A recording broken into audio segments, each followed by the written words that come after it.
Welcome, everybody. Welcome to Talking Books with Tanisha.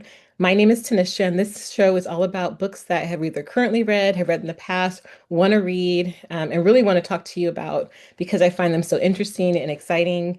It's a show designed to help people find books to read or also to be able to have a place to share about the books that you've read.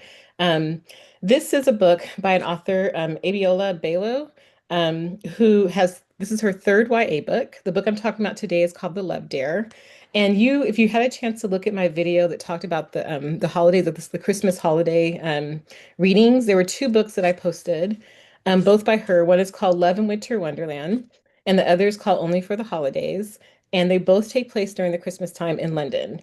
And both of them have been books I really enjoyed. You can look at that video and have a chance to look at those two stories more closely. But this is a book right here, The Love Dare, that is not a holiday book, actually. And it's her attempt to go outside of that kind of like storyline and just tell a standalone story. But there are some little Easter eggs in here. So if you had a chance to read the other two books, you'll see some things kind of sprinkled in here.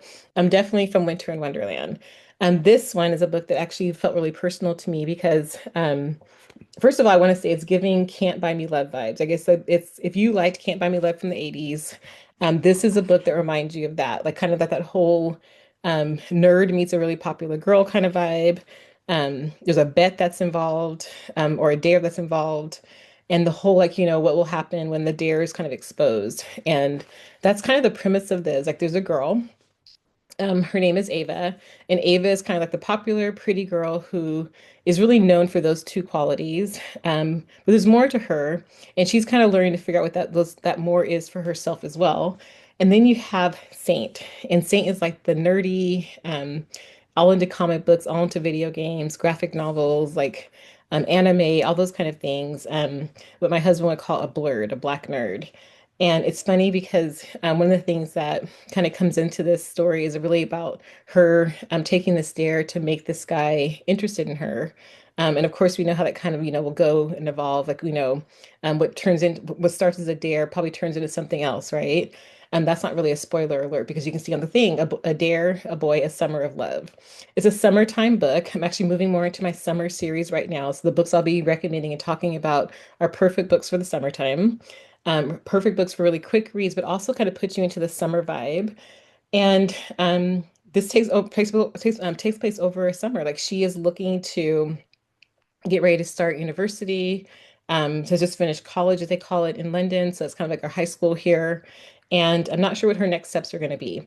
And then, but she has a crush on this guy, and this guy may or not be the right person for her. But she meets his cousin.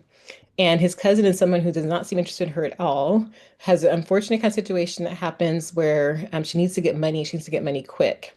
And so one of her friends gives her a dare. Well, hey, take the guy who doesn't have any interest in you and make him like you, make him ask you on a date. And so Ava kind of starts along this path, and the rest is for you to discover for yourself. What happens between Ava and Saint is really kind of fun to watch. It's kind of exciting to watch the throwback to the 90s. That's what the author describes it as. Um, and also, if you're like into like comic books and graphic novels, or even if you're not, it's kind of a fun book to kind of go back and think about like people who might be interested in it. My husband, and like I said before, like he is a blurred. Like he's definitely the person that was like into all of the DC, into the graphic novels, all of those things. I grew up with some of that because my brother also was into things like Incredible Hulk, like Marvel and Super Mario Brothers, and those are things that I started liking because of him. There's a lot of similarities around how Ava starts getting to know Saint better than how I kind of got to know my husband better. And you start thinking about the things that you're open to, like the things are possibilities because of someone else that's interested in them and helps you kind of learn a different way of being. One of my favorite scenes in this book takes place at Comic-Con, and that's something that we've got a chance to go to in a couple of different cities now. If you haven't been to a Comic-Con, like at some point, at least do a video, but if you could get to one, they're really amazing because they kind of let you lose yourself in your childhood a little bit, but also like in this idea of like fantasy, and also kind of like, like the worlds that you kind of have a chance to see on TV or on games or in comic books or in graphic novels, they kind of come alive in the form of cosplay and other people like, being around and kind of enjoying that culture. So we get a chance to taste a little bit of that in this book. We also get a chance to taste a little bit of Carnival. And so that's something that is celebrated here in Notting. Notting Hill in London. They talk have a scene here where Ava's on part of a carnival team, and her girls are part of that. And so that kind of is how it sets the tone, which is why you see some of that kind of stuff noted here, like in the back, in the um, in the cover. There's some of the feathers, some of the masks, some of the streamers. Um, and then you have a chance to kind of see like what kind of dynamic is happening like in London during this time.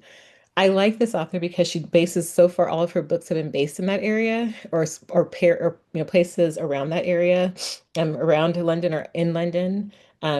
So there's that kind of flair to it. There's also a Nigerian flair because she brings her Nigerian culture into the books. So we have a chance to learn about the foods, about the traditions, like especially with elders, other like kind of characteristics that are kind of fun and also interesting to learn about. And then we have a chance to kind of see the dynamic around what happens when someone feels a little bit insecure about who they are and someone who feels pretty sure about who they are and how those kind of like hit a road and the dynamics between the friends around them. This is a really fun book. Like I said, it really is like a Can't Buy Me Love vibe. I liked that movie. It's a movie that if you watch now, like I'm sure there's things that are pretty dated about it. The one that has um Patrick Duffy in it.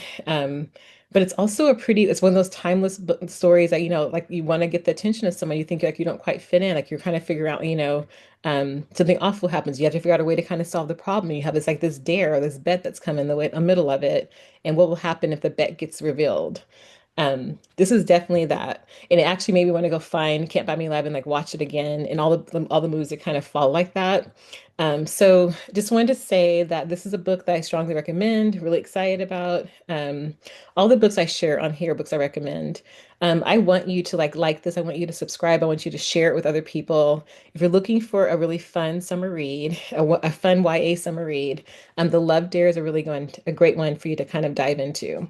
A little preview for the next books I'll be talking about. I don't have just YA books this summer. I have other books I'll be sharing too, like a couple of books around self-wellness, self-esteem kind of books. I have some books around dealing with grief. Like I have a couple different things I'm going to share with you. And I hope that you're ready. Like, take notes, write some of these down, share them with other people who are interested. If you find some people who are looking around certain themes or topics, hopefully one of the videos I've posted can be helpful to you.